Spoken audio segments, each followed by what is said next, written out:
الله يستهزئ بهم ويمدهم في طغيانهم يعمهون أولئك الذين اشتروا الضلالة بالهدى فما ربحت تجارتهم وما كانوا مهتدين مثلهم كمثل الذي استوقد نارا فلما أضاءت ما حوله ذهب الله بنورهم وتركهم في ظلمات لا يبصرون صم بكم عمي فهم لا يرجعون أو كصيب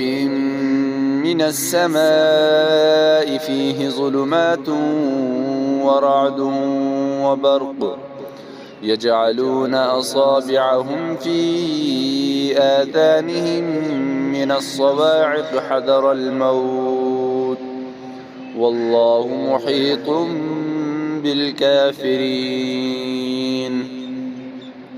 يكاد البرق يخطف أبصارهم كلما أضاء مشوا فيه وإذا أظلم عليهم قاموا ولو شاء الله لذهب بسمعهم وأبصارهم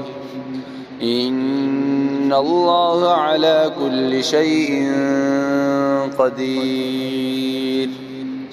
يا أيها الناس اعبدوا ربكم الذي خلقكم والذين من قبلكم لعلكم تتقون الذي جعل لكم الأرض فراشا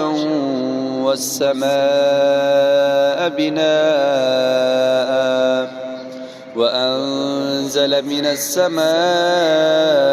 ماء فأخرج به من الثمرات رزقا لكم فلا تجعلوا لله أندادا وأنتم تعلمون